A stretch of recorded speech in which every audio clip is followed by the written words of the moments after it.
Clay is mud, a sticky type of mud. Clay is normally cooked in a kiln, which is like an oven for clay, and it gets as hot as a volcano. The clay we're going to use today is called air dry clay. All right, today we are going to be making clay monsters. So the first thing we're going to do is I have my clay.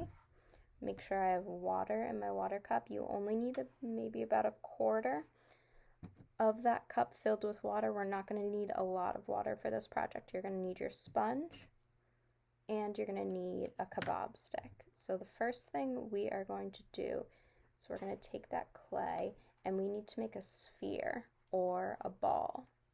Ball is another word for sphere. So in order to make our sphere, you can rub it in the palm of your hands, or you can also roll it on the mat.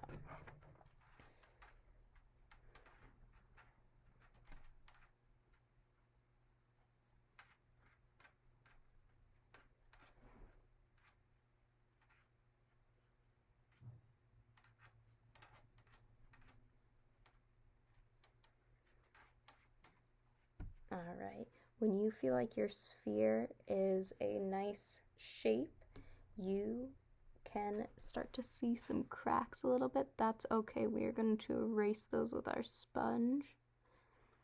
See all those cracks? So, just like an eraser on a pencil, we can use our sponge as our eraser for our clay. So what you're going to do is you're going to dip your sponge into the clay, but make sure you squeeze all that water out. If your clay gets too wet, you won't be able to work with it anymore. You're going to have to let it dry a little bit before you can go back into it. So making sure all of that water is squeezed out, and we're going to gently start rubbing anywhere we see lines. We're smoothing out that clay. You can see the lines starting to erase.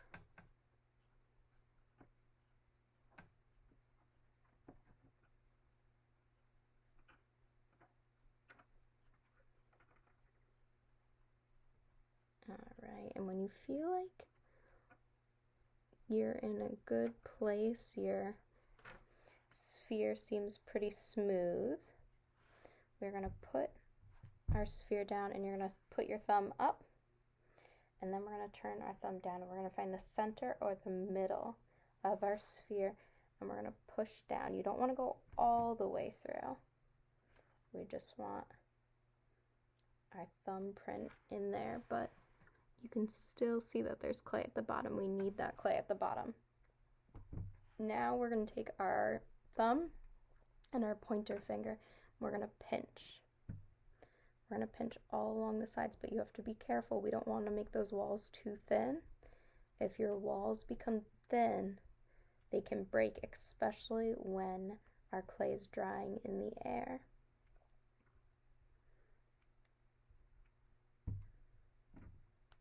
Alright, so that is about a good thickness for the walls, the edge of my pot that I'm making right now. I don't want to go any thinner than that, but I do still have a lot of clay at the bottom. So I'm going to pinch again, but this time, instead of pinching the walls, I'm going to put one finger at the bottom, and I'm going to put the other finger here, and we're going to start to work out some of that clay. So almost like we're pinching further down into our pot.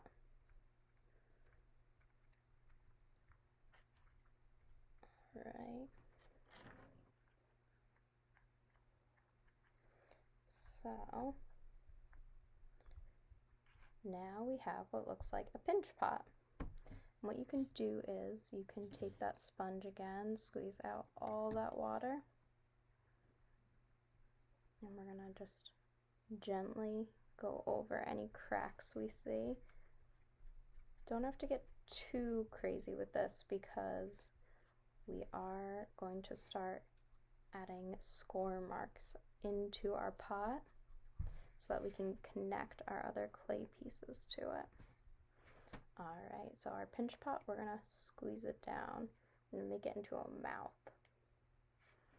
All right, and now you can grab any of your extra clay you have. We're going to start to make eyes. So you can decide how many eyes you want. I'm going to do just one eye. You can do as many eyes as you'd like. All right, so I'm making a sphere again for my eye. A little bit of clay, rolling it in the palm of my hands. And I'm going to use my kebab stick now. And my kebab stick has a point to it, almost like a pencil. I'm going to use that. So I'm going to draw a circle on my eye for the eyeball. And any of those little pieces that have risen up from when I drew that line, that circle in there, I'm just going to push them back down. Little dot in the center for the eye. And now this is the most important part. We need to stick the eye onto the mouth and the body. So we need to follow these steps. The first thing we're going to do is we're going to score. So if you've ever kept score, kept tally, you make some lines and we're going to cross them. See those lines? We're going to need to do the same exact thing on to the mouth of the monster. So we are scoring. Now, something called slip is when water and clay mix. So we scored, now we need to slip. We're going to put a little bit of water. We don't want to rub those marks off, we just want to dip that water on there. So we scored, we slipped, now we're going to stick. And now we need to smooth. So you can start to kind of drag that clay down a little bit, sticking it and smoothing it together. And this is important because once your clay starts to dry, if your eye is not on there enough, not stuck on there really good, it will fall off. You can always use super glue to glue your clay back together, but we want to try and avoid that as best we can. So I have my clay on there. I can take my sponge and just kind of smooth out where I've connected that eye. All right, so I have my eye. Next thing I want to do is I want to make a mouth. I'm just going to flatten some clay. Again, we don't want it too flat because then our clay will become very fragile and it can break. So you want it to be a good thickness. I'm just smoothing out any of those lines, those cracks. And now with the end of my kebab stick, I'm going to draw the shape of a tongue. And your tongue can be as thick, as wide as you want it to be. Mine's a little bit thinner, and that's okay. You can also, I'm going to clean off the end of my kebab stick, and I'm going to draw a line in my tongue. So this is going to be the top. I'm going to turn it over, and on the bottom I'm going to do those score marks again. I'm going to score, and I need to score on my monster. So score, slip, stick, and I'm going to drag some of that clay down.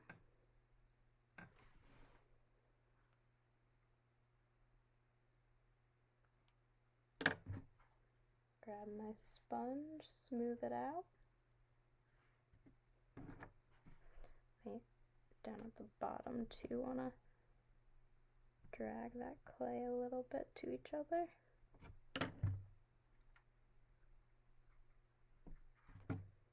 All right, so score, slip, stick, smooth. Those are the most important things that we need to remember. Now I'm going to make teeth, and I'm going to make this out of the outside of my tongue that I cut, I'm just going to start to make squares or rectangles. You can make as many teeth as you want. Your monster might not have any teeth, so this actually is the perfect shape that I want. If you trying to make a square rectangle box, you're going to want to use your fingers and kind of push down on the edges to help form that into a box, and just kind of moving around as it forms its shape. So now we are going to need to score,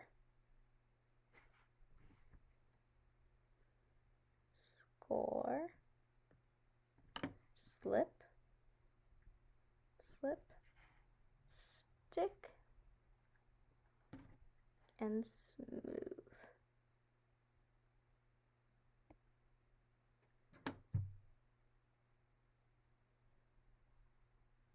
Okay, so there is my monster. And you can add more teeth, you can add an eyebrow, you could add some hair if you want. You can keep adding to your monster with as much clay as you have. So what we're going to do is we are going to set this aside to go dry, and it's going to need about 24 to 48 hours to dry before we can start to paint it. So remember, when the clay does dry, it is going to turn to stone, and stone is really fragile. So you are going to want to be so careful with the clay. So we're going to put it in a space that we know that it won't break. All right, and what we need to do is our clay, any leftover clay, needs to go back into the plastic bag, and you're going to want to make sure that there's no air in there and close it really tightly. If the air gets in there, your clay, your extra clay, will dry out. We're going to want to wash our water cup, our kebab stick, and our sponge in the sink. Make sure you squeeze the sponge out really good after you're done washing it, and you can just let those dry for when you're going to use clay again the next time.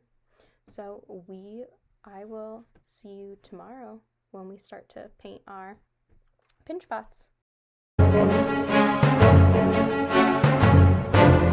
Alright, now is the fun part. Our monster is all dried, stone.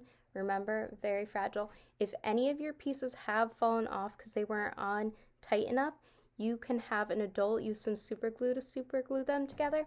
If you don't have super glue and you're still waiting, that's okay. We can still paint and we can super glue after. So make sure that your clay is completely dry. It's not soft at all anymore. And we have our paintbrush. Make sure you have a water cup filled and your palette. Your palette's gonna look a little bit different than mine. You have caps on yours. When you're opening those up, please make sure you're opening them so carefully. Sometimes the paint will splatter, so just be aware of that. Maybe put an apron on or wear a shirt. That's okay to get messy. So we are gonna start painting, and we're gonna choose one color to start with. You can choose any color you want. I'm going to choose red. I'm going to make my tongue red first. And when I'm painting, I'm going to focus on just one section. And the reason for that being is that if I want to paint the tongue and the eye, and then I want to go right to painting the bottom, the top is going to lose a lot of that paint on the table. We need to let sections of it dry before we can paint other areas. Alright, so now my tongue is all painted. So before I choose another color, I need to make sure that my paintbrush is all the way clean, and I need to make sure that it's very dry. We're using acrylic paint, so acrylic paint doesn't like water very much. It tends to run if your brush is a little wet. It's not like watercolors. So in order to clean our brush, we're going to scrape it along the sides. You can hear it. Make sure you're holding your cup while you're doing this so it doesn't spill. And then we're going to do something called milk the cow. So what we need to do is we need to pinch our thumb and our pointer finger together, almost like we're crabs. And we are going to pinch those bristles right over our water cup, and we're going to make sure there's no paint, and we're squeezing all that water out. Just like you milk a cow, you squeeze the udders. So we are milking the cow. All right. And if you have a paper towel, feel free to use that. You can just kind of dab your brush on it to make sure that a lot of the water is out of there. I am going to start to paint the top of my monster next. So I'm going to choose one color. And I'm always cleaning my brush before I'm choosing a new color. When all of our colors get mixed together and they make brown, and sometimes you want brown, sometimes we purposely mix our colors to make brown. Today we don't want that. We want all of our nice rainbow colors. We don't want them to get mixed together, because then you might only have brown, and we don't want only brown or monsters. Or maybe you do.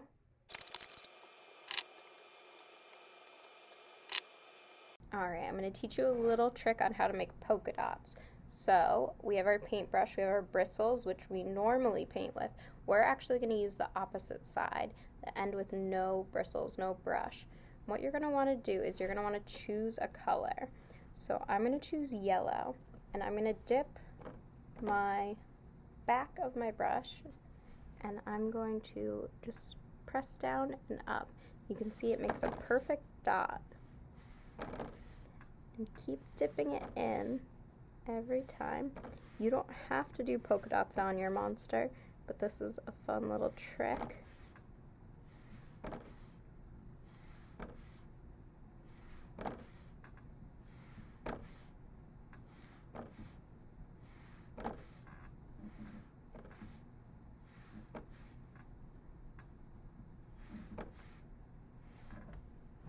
And when you go to clean it off, or you want to use a new color, you're just going to grab a paper. Alright, so the paint on my monster has dried overnight. You can wait probably 1 to 2 days and make sure it is completely dry before you start painting it. When we do put the Mod Podge on, if your paint is still wet, the paint will run, so some of the yellow will go into the purple, and it might not look the way that you had originally intended. So the first thing that we need is our paintbrush, our cup of Mod Podge, which is the sealer for our paint. It's important for us to put our sealer on top of our paint so that our paint doesn't chip away. Sealer or Mod Podge is made from glue and water. So it is a very liquidy substance, and we're just going to start to paint it all over. You do not have to paint the bottom of your clay monster because we're not going to see it anyways. So you can just start to put the sealer anywhere on the top.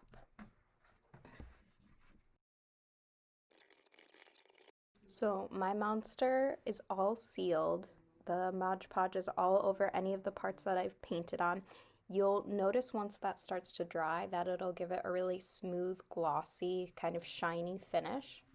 And it'll feel a little bit nicer too. It won't feel like some of the dry paint that we might have used. So what we need to do is we're going to leave our monster here, and it needs to stay here for 1 to 2 hours to let it completely dry. You need to clean your paintbrush, and the best way to clean our paintbrush is the same way we did before. You're going to open your hand out, and in our palm we're going to put a little bit of soap. You're going to take your paintbrush and you're going to rub it back and forth all along your hand, almost like you're painting your hand, and rinse it under the water. We don't want the glue to get stuck in any of the bristles. Sometimes paint or glue or anything that you're using with your paintbrush will get stuck deep in there, and that's when our bristles start to get really dry or they're stuck together. We want to make sure that we keep our paintbrush nice for all future uses. So you can clean that out. You can put the lid on your Mod Podge if you have some left. If you don't have any left, you can clean that container out because you can reuse it for something else. And then your monster is going to be all ready in a couple hours. So I'd love to see your creations. You can have your parents email them to me or share them to any of our social media pages, and you can tag us in it. Thank you for joining me today. I hope that you enjoyed making your clay monster, and I'm excited to see them.